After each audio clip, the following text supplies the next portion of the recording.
Ce matin, je vais partager quelque chose que ça va peut-être bouleverser vos cœurs, mais c'est des choses qu'on doit saisir à travers les Écritures.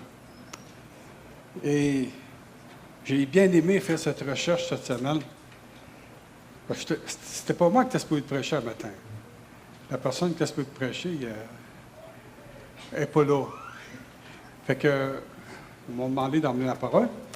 Et j'aimerais qu'on tourne dans Matthieu 11, verset 12. Je vais être obligé de m'endurer encore ce matin. Dis, oh! Ou ben non, yeah! Matthieu 11, verset 12. Depuis l'époque de Jean-Baptiste jusqu'à présent, c'est bon de s'arrêter à ça ce matin.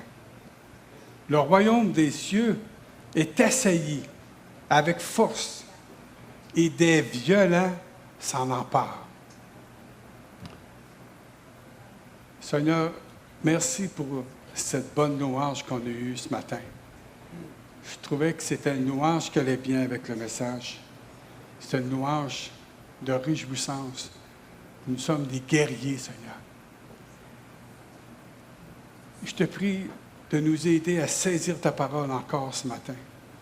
Aide-nous, Seigneur, à être ces gens-là, Seigneur, qui s'emparent du royaume de Dieu, comme tu dis dans ta parole. Que ton Saint-Esprit nous aide à comprendre. Et tout son peuple dit Amen et Amen. Si vous comprenez bien, lorsque Jean-Baptiste prêchait, il prêchait dans le désert de Judée, qu'on voit à travers les Écritures. La foule qui se pressait autour de lui pouvait devenir extrêmement violente. Ça fait drôle à dire, mais c'est pas... Je veux juste vous ramener ça. Il voulait s'approcher de lui pour entendre sa voix. Et naturellement, cette foule-là pensait que c'était Jean, pour la plupart, qui était le Messie tant attendu. Et là, Jean dit, au verset, dans Luc 3, 15 et 16, « Comme le peuple était dans l'attente, et que tous se demandaient en eux-mêmes si Jean n'était pas le Christ. » Ils pensaient que c'était le Christ en eux-mêmes. Ça doit être lui, le Messie. Il leur dit à tous, « Moi, je vous baptise d'eau, mais il vient celui qui est plus puissant que moi. Et je ne suis pas digne de délier la courroie de ses souliers. Lui, il vous baptisera du Saint-Esprit et de feu. » Alléluia. Dis amen à ça. C'est pour ça qu'on aime la louange. On est une église qui aime adorer Dieu. On n'a pas peur de dire au Seigneur combien on l'aime. Et c'est normal, frères et sœurs, d'être en feu pour lui. Comme Colly était en feu ce matin pour le Seigneur. Et c'est beau de voir ça. Il y a comme de l'écho dans ma voix, hein?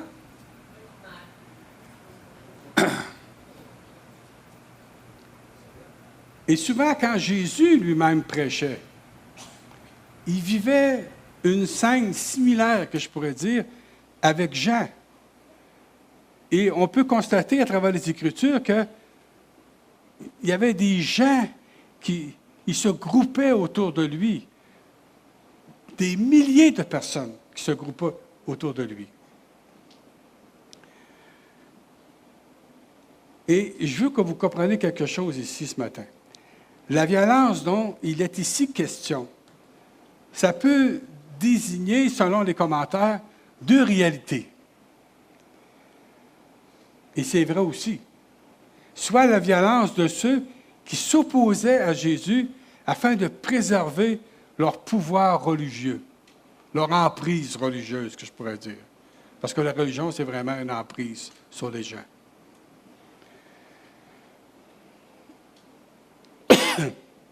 Et il y avait l'autre qui avait l'énergie qu'on doit déployer pour celui qui veut entrer dans le royaume de Dieu que Jésus propose. Deux façons de voir. Violent dans le grec, dans la version, dans l'original, ça veut dire fort, énergique. Là, on comprend mieux, hein? Énergique. Que quelqu'un qui a de l'énergie, qui va utiliser la force, avec violence même. Il peut être un homme violent, mais pas dans le sens qu'on le pense. On va voir ça plus loin.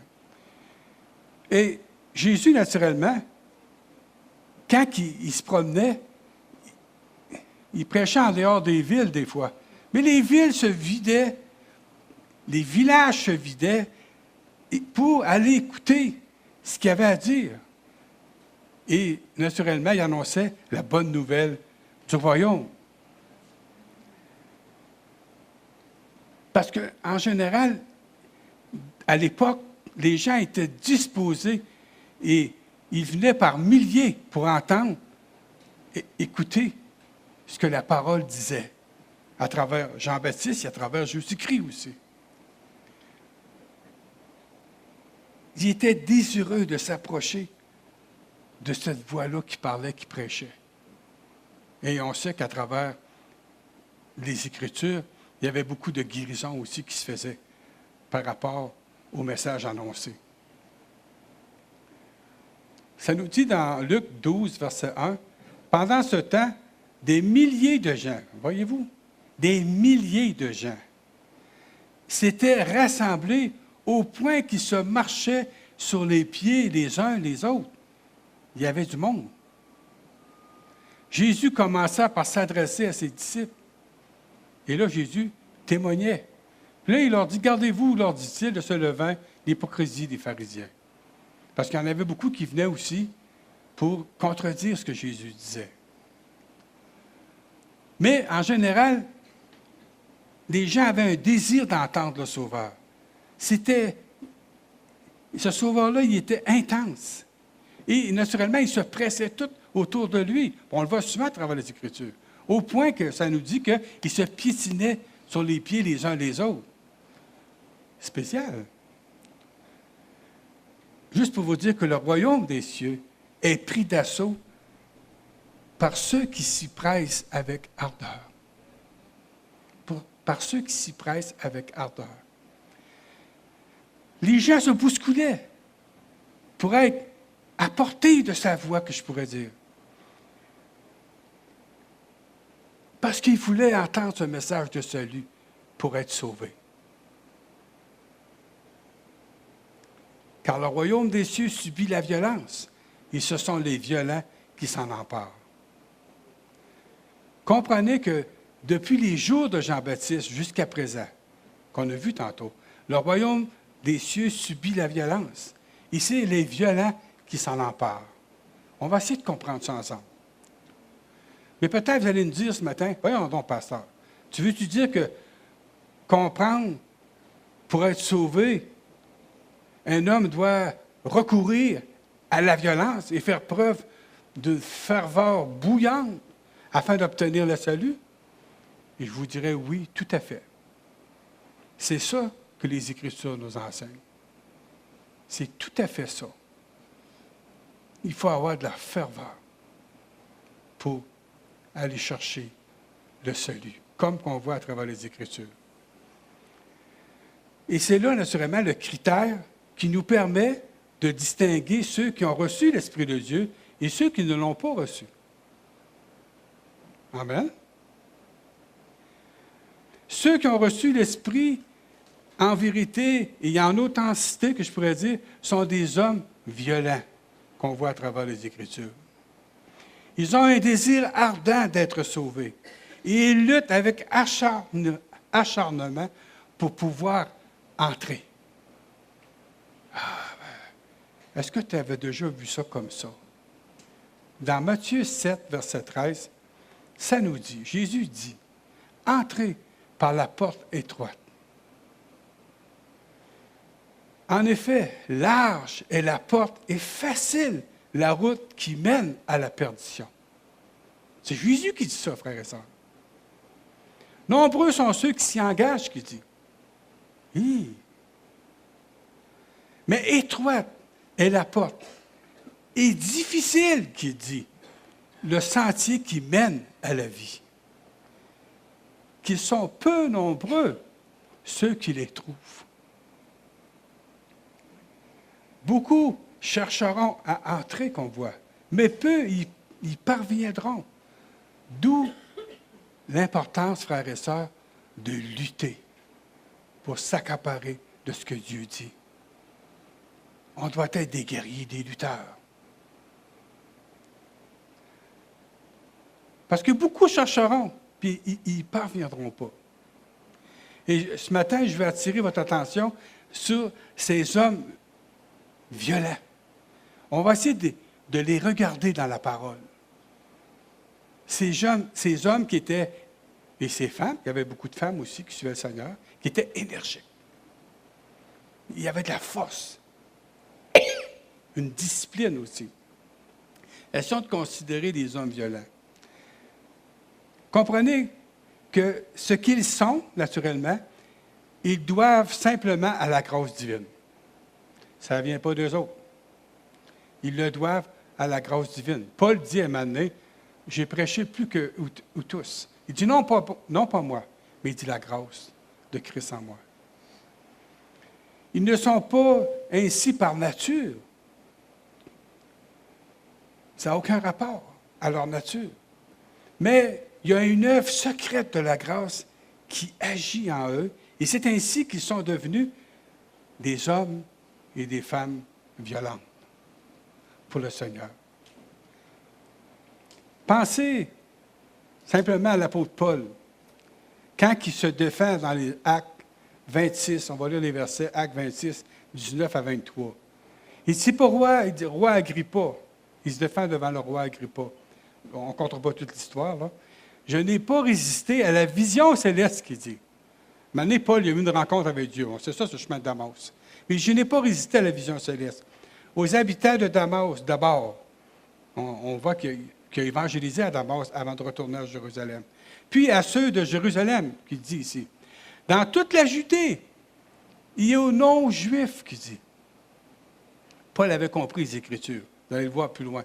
J'ai annoncé qu'ils devaient se repentir et se tourner vers Dieu en adoptant une manière d'agir qui confirme leur changement d'attitude. Il faut évangéliser, frères et sœurs. Il faut dire aux gens qu'ils doivent se repentir. Il dit ici, Paul n'a pas arrêté de le dire. C'est normal d'évangéliser. Une église qui n'évangélise pas, ce n'est pas une église. Les gens, ils ne seront pas sauvés d'eux-mêmes. Ça prend la bonne nouvelle qui est annoncée pour qu'ils soient sauvés. Amen? Comme nous, on l'était. Il dit, voilà pourquoi les Juifs m'ont arrêté dans le temple. Ils ont essayé de me tuer. Mais grâce à l'aide de Dieu, j'ai continué jusqu'à aujourd'hui de rendre témoignage devant les petits et les grands. Je ne dis rien d'autre de ce que les prophètes et Moïse ont déclaré devoir arriver. Que le Messie souffrirait, qu'il serait le premier à ressusciter et qu'il annoncerait la lumière au peuple juif et aux non-juifs. Wow! À nous aussi, aux païens. Et combien croient que Paul était un homme énergique? Combien croient ça? Pour proclamer le salut à tous ceux qui étaient sur son chemin. Il n'arrêtait pas. Il n'arrêtait pas, Paul. C'était un homme qui était énergique. C'était un violent pour Dieu.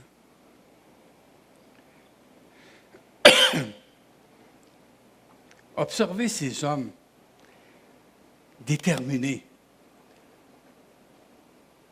Paul, il était déterminé. Quand il a connu Jésus, enfin, son maître, l'ardeur qu'il a mis après, c'est formidable. Tout ce qu'il a fait, Paul, après. Et Dieu, vous savez, il connaît les cœurs de tous. Il connaît chaque village ici, chaque région autour de nous, chaque ville sur cette planète, chaque pays, il connaît tous. Et tout d'un coup, il inspire ses disciples à l'annoncer la bonne nouvelle. Savez-vous ça que Dieu est comme ça? Dieu, il élève des gens pour aller annoncer des choses, la bonne nouvelle que Jésus sauve encore aujourd'hui. Et Dieu connaît les cœurs à tous. Là, tout d'un coup, il donne une vision à Paul pour aller porter la bonne nouvelle de son royaume aux Macédoniens. Et j'aime ce verset dans Actes 16, 9 et 10. Je pense qu'ils vont le mettre. Pendant la nuit, Paul eut une vision. Il y a eu une vision. On peut avoir des visions, frères et sœurs. Tu peux demander à Dieu des visions pour te conduire si tu ne comprends pas sa volonté complètement pour ta vie. Un Macédonien lui apparut. Il le supplia. Passe en Macédoine, secours-nous. Wow, ça me touche. Ça me touche.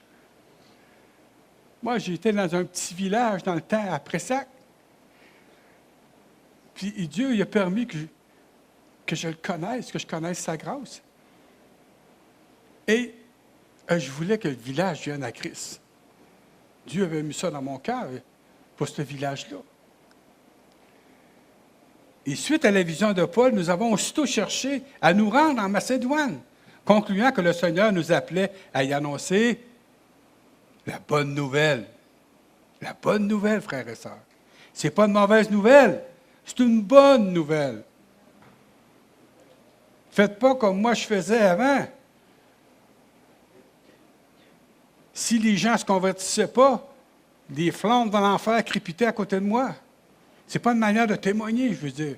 Les gens ont besoin d'entendre que Jésus les aime, qui est mort pour leurs péchés. Ils ont besoin de se repentir et venir à lui. Après, ils vont comprendre. Ils vont comprendre la suite.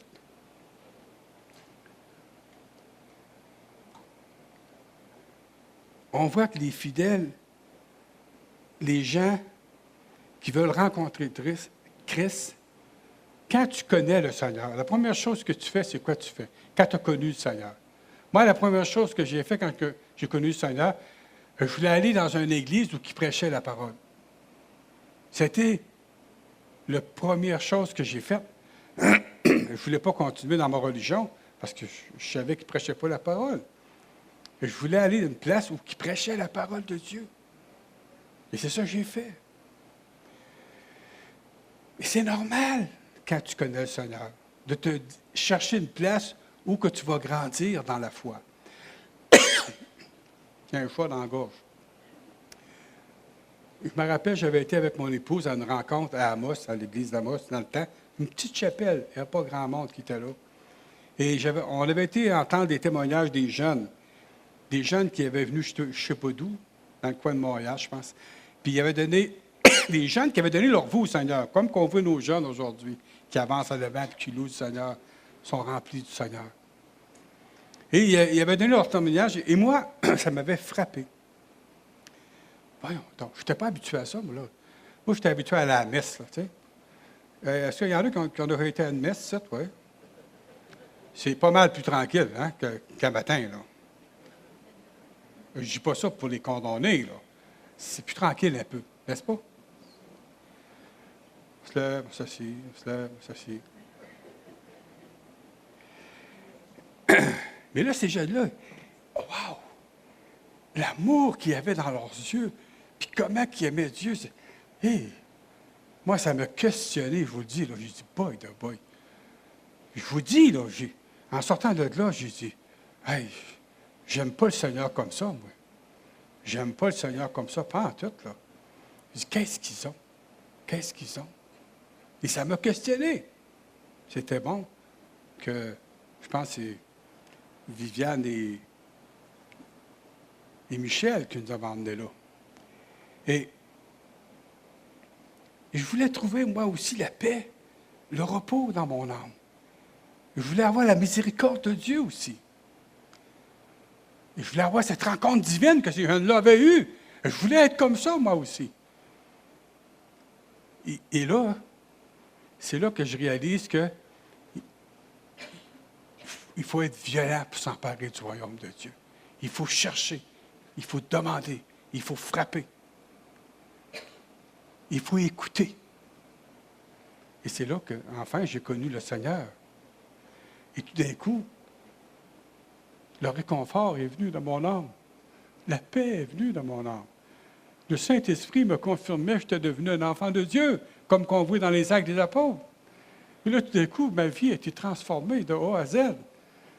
Puis là, je débordais. Puis je chantais, comme je le dis souvent, de l'amour liquide qui coulait en moi.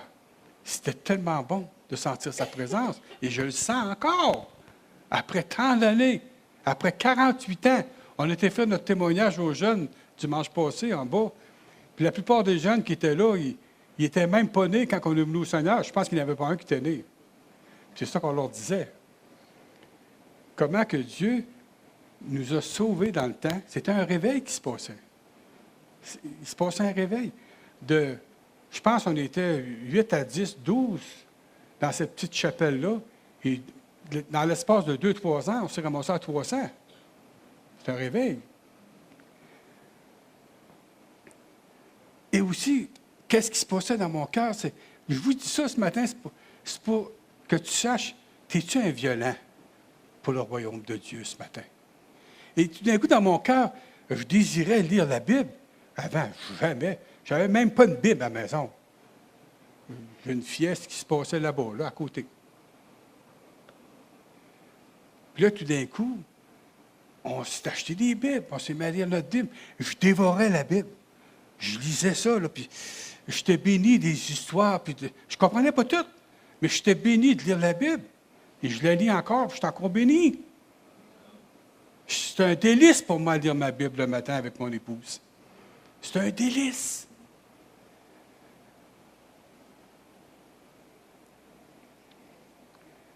Et moi, je veux dire que on doit être persévérant.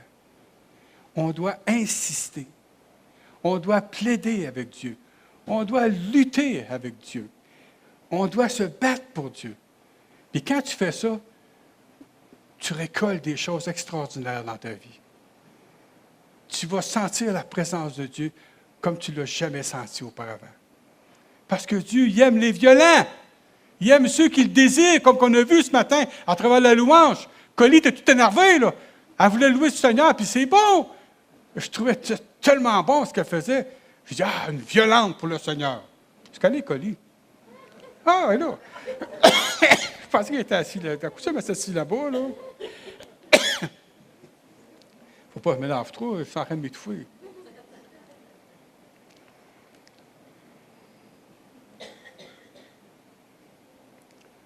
Alléluia.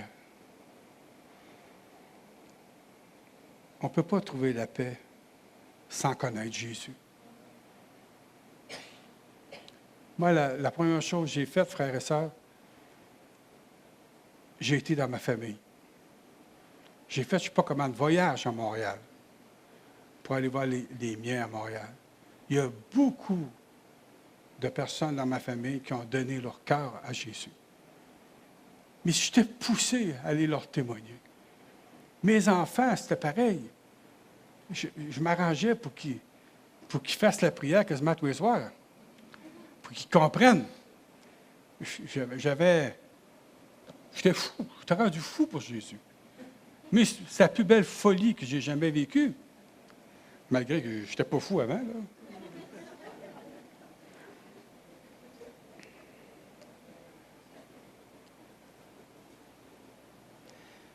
Mais cette violence ne prend pas fin lorsqu'un homme a trouvé le Christ. Elle commence alors, je trouve, à s'exercer d'une autre manière. D'une autre manière. L'homme qui sait qu'il est pardonné et qui sait, il le sait, tout d'un coup, il tombe en amour avec Christ. Comprends ça. Tu tombes en amour avec Christ. Tout d'un coup, tu aimes Jésus. Puis avant, tu ne l'aimais pas comme ça, là.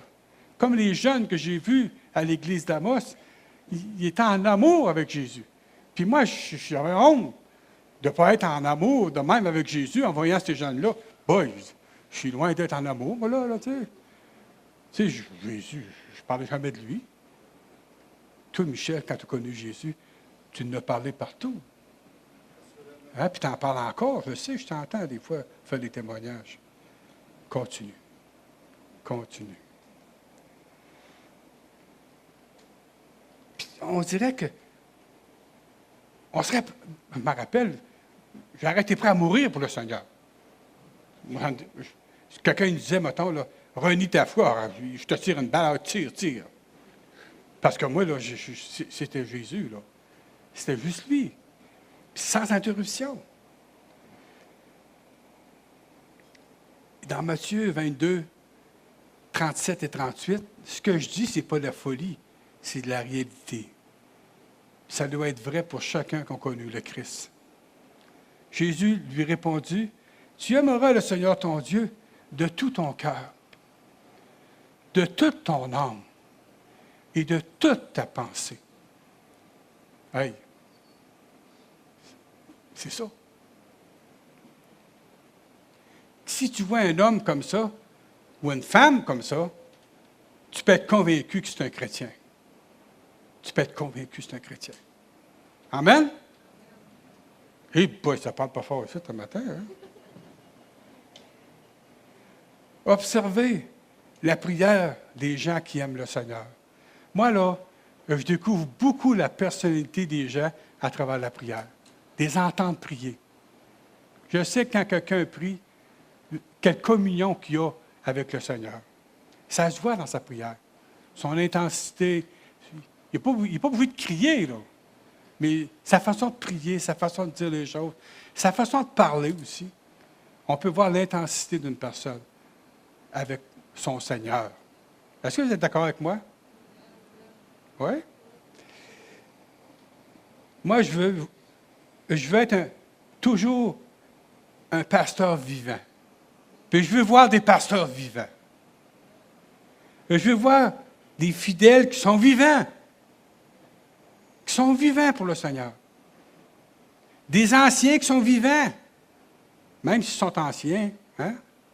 Il faut que c'est vivant. Je fais un jeu de mots.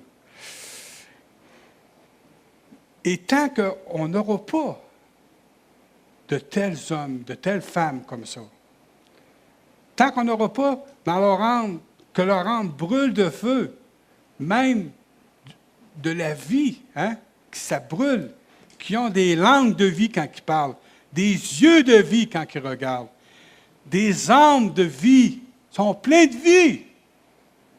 Ils viennent exciter, ils entendent une louange comme ça. Il faut qu'ils viennent en avant prendre le micro, puis il faut qu'ils leur parlent un peu. Puis c'est bon, ça. Ils viennent exciter. C'est des enfants de Dieu, frères et sœurs. Soyez pas surpris de ça, là.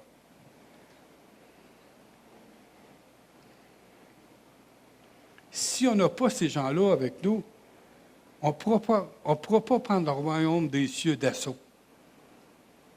Le royaume des cieux se prend d'assaut, frères et sœurs. On a un combat. Le royaume des cieux est assailli, qui dit, avec force, et des violents s'en emparent. Wow! Des violents s'en emparent. Pas des mous, là. C'est des violents qui s'en emparent du royaume de Dieu.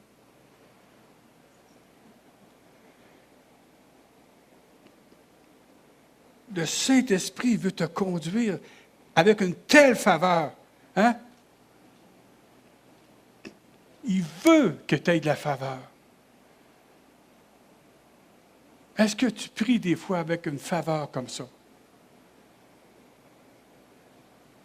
Est-ce que tu pries et que tu penses à des gens de ta famille ou des amis ou des proches, puis tu dis, Seigneur, je prie pour lui, là. Lui, il ne sait pas, mais moi, je te dis, je prie pour lui. Je veux qu'il soit sauvé, qu'il te connaisse, qu'il naisse de nouveau. Je veux, Seigneur. Puis là, tu pries. Est-ce que ça te doit arriver de le faire? Moi, je l'ai fait souvent. Je veux le faire tout le temps. Parce que c'est important, frères et sœurs. Je veux voir que Dieu y touche, que Dieu y bénisse. Je veux continuer, je veux être excité jusqu'à temps que je ne verrai pas la main de Dieu agir sur sa vie. Et je l'ai vu plusieurs fois. Et à chaque fois que je me suis relâché, je le voyais moins. Parce que veux pas, maintenant on se relâche. Ah, puis tout essayé. Non, tu n'as pas tout essayé. Il faut que tu continues à prier. Tout le temps. Il ne faut pas que tu lâches. J'aime bien le verset dans Genèse 32, verset 27. Ça nous dit, il dit, c'est le combat que Jacob il a eu toute la nuit. Il a combattu. Ça nous dit. Il dit, là, un moment donné, l'ange ou le Seigneur, laisse-moi partir, car l'aurore se lève.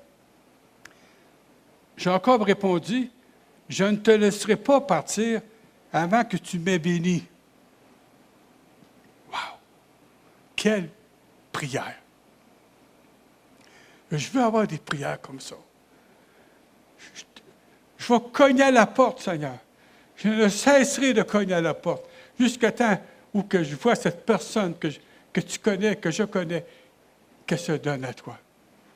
Wow. Dieu aime les prières comme ça. Ce sont les violents qui s'emparent du royaume de Dieu. Il ne faut pas lâcher, frères et sœurs. Priez avec intensité et confiance. Puis jamais tu vas être déçu si tu fais ça. Tu ne seras jamais déçu, je te le dis. Parce que Dieu aime des prières comme ça. On a besoin que, aujourd'hui, que nos églises deviennent violentes pour le royaume de Dieu. Pas violents les uns contre les autres, là, mais violents dans le sens de proclamer la bonne nouvelle du Seigneur. Être violent contre la mort et l'enfer, contre la dureté du cœur des autres, contre l'engourdissement de nos propres cœurs. Être violent. Ce n'est pas une honte, frères et sœurs, de se repentir. Et de dire, je traîne la patte, c'est ainsi, là. Il faut un réveil. Je te demande pardon, Saint-Esprit. Je te demande pardon, Seigneur. Donne-moi ce zèle que je dois avoir, ce feu que je dois avoir. Vous savez, à l'époque de Martin Luther, le royaume des cieux subissait véritablement la violence. Le monde religieux d'alors, tout entier, était bien éveillé.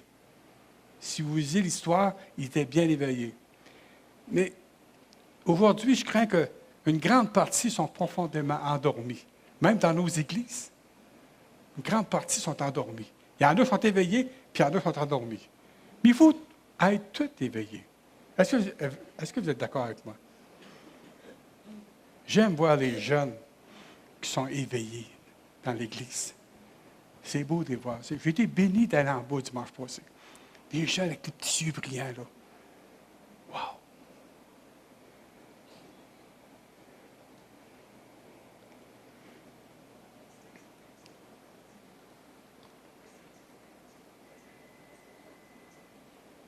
Les hommes violents, donc, sont ceux qui s'emparent du royaume des cieux par la force qu'on voit à travers les Écritures. Vous savez, les païens étaient des chiens pour les Juifs.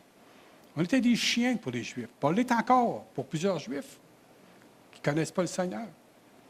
Ils disaient, reculez, chiens de païens. Ils ne pouvaient même pas rentrer dans l'entrée du temple. Ils seraient fait lapider. Même aujourd'hui, il y a des places où tu ne peux pas aller. Là. Pense pas là, que tu peux aller partout ce que tu veux en Israël. J'ai entendu des vertes et des pas mûres de différents pasteurs. Parce qu'ils n'ont pas compris le royaume de Dieu, ces gens-là. Il y en a plusieurs qui sont sauvés, puis qui connaissent le Seigneur. Mais dans Éphésiens, j'aime beaucoup ces versets. Je bénis Dieu pour ça. Dans Éphésiens 2, versets 12 et 13, on va commencer à 12. Souvenez-vous qu'à ce moment-là, vous étiez sans Messie. Ça, c'est nous. Exclus du droit de cité en Israël. Étrangers aux alliances de la promesse. Sans espérance et sans Dieu dans le monde. Mais maintenant, en Jésus-Christ, wow! Vous qui qui autrefois étiez loin, vous êtes devenus proches par le sang de Christ. Alléluia! Éphésiens 2, 19, il dit, « Ainsi donc, vous n'êtes plus des étrangers, ni des résidents temporaires. Vous êtes au contraire concitoyens des saints, membres de la famille de Dieu. » Wow! Wouh! On est membres de la famille de Dieu. On est des enfants de Dieu. Hey, dis, je suis un enfant de Dieu. Hey, t'es pas excité matin, là? Je suis un enfant de Dieu. T'es pas n'importe qui. Ces gens-là, quand ils attendaient la bonne nouvelle, wow! Ils se réjouissaient, qu'on voit à travers les Écritures. Ils louaient Dieu de tout leur cœur, qu'ils avaient accès maintenant au royaume de Dieu. Amen. Ils se sont emparés. C'était des violents. Ils ont compris que la parole de Dieu nous dit que toutes les nations ont accès au royaume de Dieu. Toutes les nations de la terre, frères et sœurs, qu'importe la race, ils ont tout accès au royaume de Dieu. Amen. C'est extraordinaire, ça. Puis là, on sait que quand Pierre avait été témoigné aux païens, Corneille et toute ta gang-là, et les Juifs qui étaient enragés après lui, là, t'as été chez des païens, espèce de... Comment tu as pu entrer sur leur toit? Hein? Puis là, j'aime le verset qui dit, après avoir entendu cela, Pierre, il leur explique qu'il a parlé de Jésus, puis que là, le Saint-Esprit est descendu, puis ils ont entendu parler en langue. Parce que là, ils ont reçu le même esprit que nous, au début, tu sais. Là, après avoir tout dit ça, là, ça nous dit, ils se calmèrent et ils glorifièrent Dieu en disant, Dieu a donc accordé la repentance aussi aux païens, afin qu'il ait la vie. Alléluia! Faut pas que je crie trop fort, ça me pique dans la gorge. C'est rendu qu'on ne peut plus s'énerver à notre âge, hein?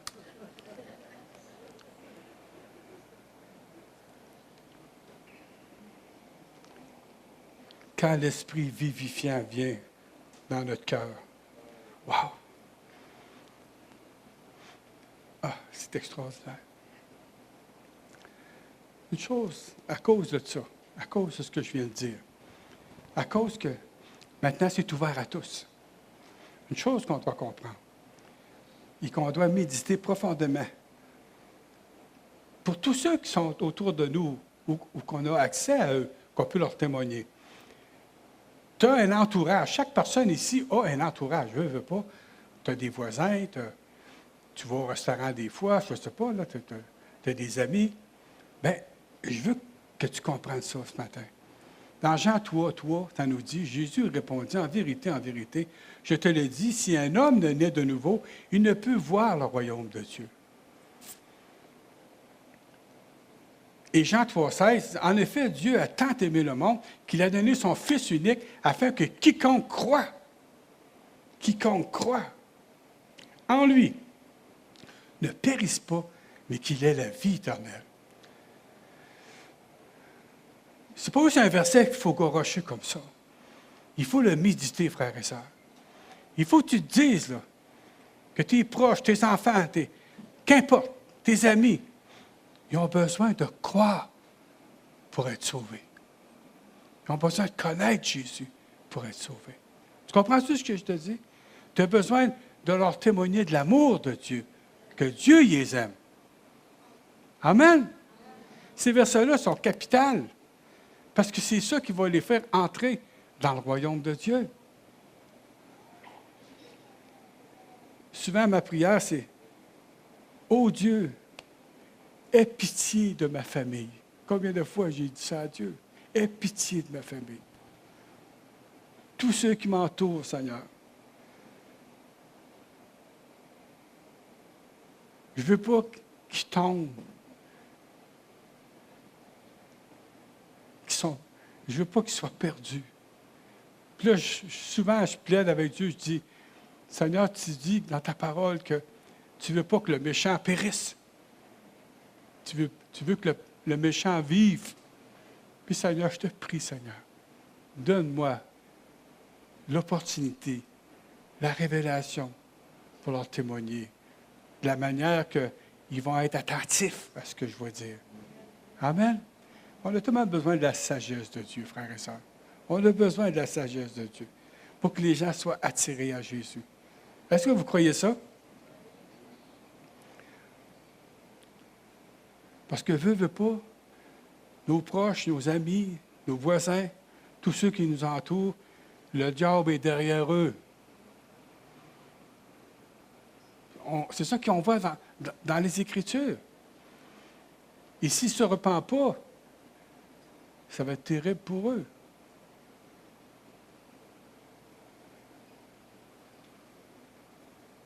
C'est spécial, hein? On doit annoncer la bonne nouvelle, frères et sœurs, à nos proches, à ceux qui nous entourent. On doit comprendre le sacrifice de Christ à la croix. Dans Romains 5, 12, ça dit, c'est pourquoi, comme par un seul homme, le péché est entré dans le monde. Et par le péché, la mort, ça, vous pouvez le témoigner aux gens autour de vous. Et qu'ainsi, la mort s'est répandue à tous les hommes, parce que tous ont péché. Combien de fois je me suis servi de ce verset-là pour témoigner, mais de la bonne manière. Puis je me mettais avec eux là-dedans. Là. J'étais un pécheur, j'étais mort. 2 Corinthiens 5, 14, ça nous dit « Car l'amour de Christ nous presse, parce que nous estimons que si un seul est mort pour tous, tous sont morts. » Hey, ça c'est un verset là, qui viennent chercher encore. As-tu pensé ce verset-là, comment c'est important? Il dit « Car l'amour de Christ nous presse. » Hey, c'est important, là.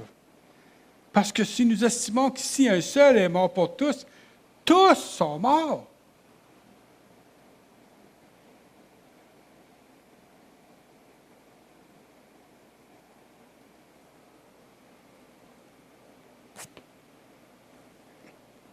Vous savez, dans l'Ancien Testament, il y avait des villes de refuge. Et si quelqu'un commençait un meurtre par mégarde, pour ne pas se faire tuer par le justicier, il fallait qu'il se sauve à une ville de refuge, puis là, il pouvait entendre sa cause. Puis si c'était prouvé qu'il n'avait pas fait par exprès, il pouvait retourner chez eux.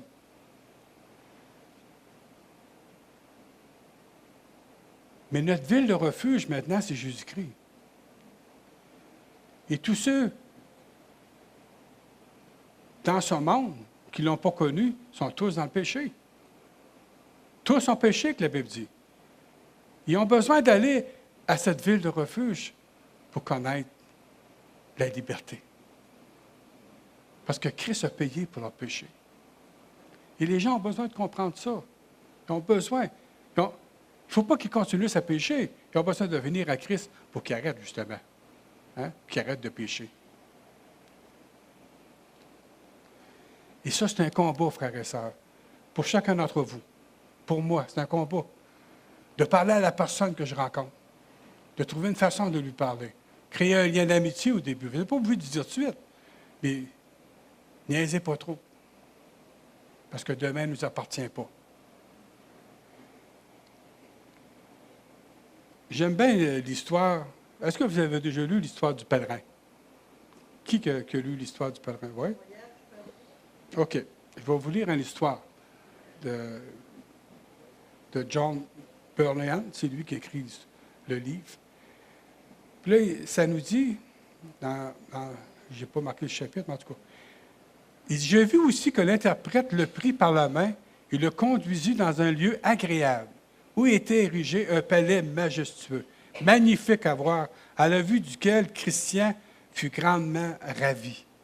Il vit également au sommet de celui-ci certaines personnes qui se promenaient tout vêtues d'or. Alors Christian dit, « Pouvons-nous entrer là-dedans? » L'interprète le prit alors et le conduisit vers la porte du palais. Et voici qu'à la porte se tenait une grande foule d'hommes, tout aussi désireux d'entrer, mais qui n'osaient pas. Ils n'osaient pas. Ça a une histoire spirituelle, ça. Là aussi, à une certaine distance de la porte, était assis un homme près d'une table, avec un livre et son encrier devant lui, chargé de noter le nom de celui qui entrerait. Moi, je vois le livre de vie. Il vit également que dans l'embrasure de la porte se tenaient de nombreux hommes en armure pour la garder, résolus à infliger aux hommes qui voudraient entrer tout le mal et tout le tort qu'ils pouvaient. On pourrait dire que c'est l'ennemi qui veut empêcher tes proches, tes amis d'entrer. Hein? Christian était alors quelque peu déconcerté. Enfin, alors que tout le monde reculait par crainte des hommes en armure, Christian vit un homme au visage très déterminé s'approcher de celui qui était assis là pour écrire en disant « Inscris mon nom, monsieur ». Ce qu'il fit après quoi, qu'il dit. Et Christian vit l'homme dégainer son épée, enfiler un casque sur sa tête et se précipiter vers la porte à la rencontre des hommes en armure qui s'abattirent sur lui avec une force meurtrière. Mais l'homme, naturellement, nullement découragé, pas naturellement, mais l'homme nullement découragé, se mit à tarillarder et à fendre avec plus de férocité les gens. Aussi, après avoir reçu et infligé de nombreuses blessures à ceux qui tentaient de l'empêcher d'entrer, il se fraya un chemin à travers eux tous et s'avançait dans le palais. Alors une voix agréable se fit entendre de la part de ceux qui se trouvaient à l'intérieur, notamment de ceux qui marchaient sur le toit du palais, disant « Entre, entre, tu remporteras la gloire éternelle. » Il entra donc, il fut revêtu de vêtements semblables aux leurs. Wow! Quelle belle histoire! Depuis Jean-Baptiste jusqu'à présent, le royaume des cieux est forcé et ce sont les violents qui s'en emparent, frères et sœurs. Dans Actes 14, 22, ça nous dit « Fortifiant l'esprit des disciples, les exhortant à persévérer dans la foi et disant que c'est par beaucoup de tribulations qu'il nous faut entrer dans le royaume de Dieu. » C'est un combat de tous les jours, frères et sœurs. Il faut se battre contre les puissances de l'ennemi pour faire entrer d'autres avec nous. Et naturellement, ce rêve-là, c'est une vérité biblique. Et c'est comme ça, frères et sœurs, qu'on doit emporter cette gloire-là éternelle à tous ceux qui sont proches de nous.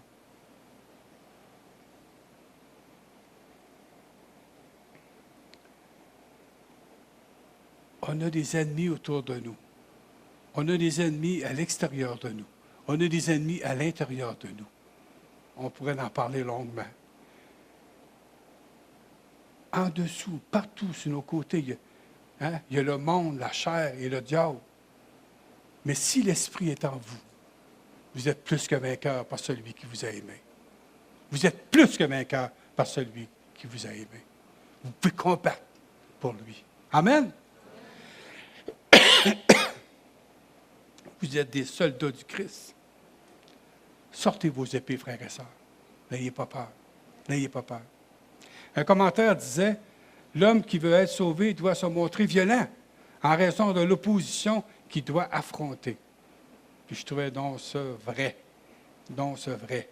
Combien d'oppositions que j'ai eues, même dans ma propre famille. Combien des mots pas gentils que j'ai entendus. Mais par contre, il y en a qui sont venus. Merci Seigneur.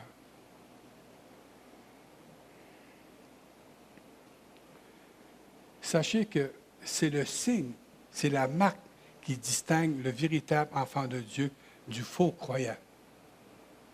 Ceux qui ne sont pas les enfants de Dieu, c'est une race, ils forment une race insouciante. Jamais qu'ils vont parler de Dieu. Puis si tu parles de Dieu, ça va les choquer. N'est-ce pas? Mais ils sont insouciants encore. Ils n'ont pas la vérité encore. Dieu veut que tu sois... Il ne veut pas que tu sois tiède, il veut que tu sois brûlant pour lui. Parce que les tièdes, qu'est-ce qu'il dit dans la parole? Il va les vomir de sa bouche, qu'il dit.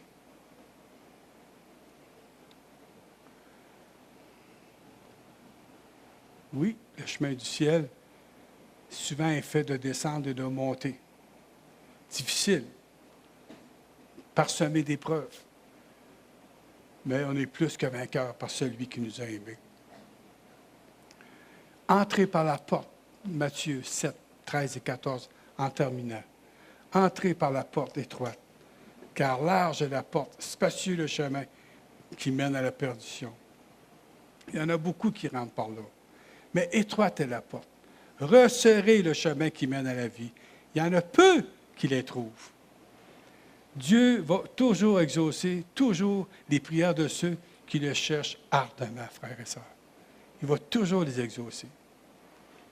Depuis le commencement de la création, que je peux dire, jusqu'à aujourd'hui, il n'y a jamais eu des prières violentes et ferventes qui sont été élevées au trône de Dieu qui n'ont pas reçu de réponse. Ils ont toutes reçu des réponses. Seuls les violents sont sauvés. Ça fait drôle à dire, mais c'est ça. Seuls les violents sont sauvés.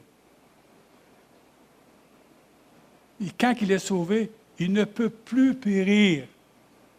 Il est sauvé pour l'éternité qu'on voit à travers les Écritures. Amen. Un commentateur disait, et je trouvais que c'était bon ce qu'il disait, il dit « Une religion facile est le chemin de l'enfer, car ce n'est pas le chemin du ciel. Laissez votre âme à elle-même et vous ne devez pas vous attendre à ce qu'il en résulte beaucoup de bons fruits. Laisse aller à toi-même, il n'y aura pas de bons fruits. » Pas plus qu'un agriculteur qui néglige ses champs, ne doit pas s'attendre à récolter une moisson. Je trouvais l'exemple très bon. C'est bon, tu sais.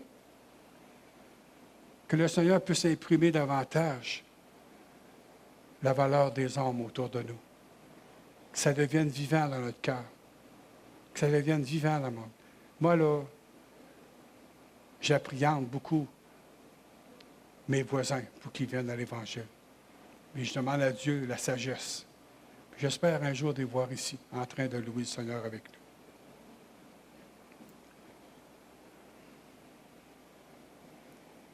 Soyons comme Corinthiens, 2 Corinthiens, en terminant, là c'est vraiment terminé, 5, 18 et 20. On va lire ensemble. Je vais demander aux musiciens d'avancer, s'il vous plaît. On va prendre un temps ensemble. 2 Corinthiens 5, 18 à 20, ça nous dit « Et tout cela vient de Dieu, qui nous a réconciliés avec lui par le Christ et qui nous a donné le ministère de la réconciliation. » Il dit un matin, là, tu as connu le Seigneur, j'ai le ministère de la réconciliation. Tu as le ministère de la réconciliation. C'est là. Dieu te l'a donné. Car Dieu était en Christ, réconciliant le monde avec lui-même, en n'imputant point aux hommes leur offense. Il a mis en nous la parole de la réconciliation. Comprenez ça, frères et sœurs. Nous faisons donc des fonctions d'ambassadeurs pour Christ, comme si Dieu exhortait par nous. Nous vous en supplions, qu'il dit, au nom de Christ, soyez réconciliés avec Dieu. Voyez-vous l'intensité ici de Paul? L'intensité de Paul pour les hommes perdus. Nous vous en supplions, soyez réconciliés avec Christ. C'est la même chose pour nos proches, frères et sœurs. On doit être comme ça. Que Dieu qui nous donne miséricorde à tous pour qu'on puisse parler de son nom à tous ceux qui nous entourent. Amen.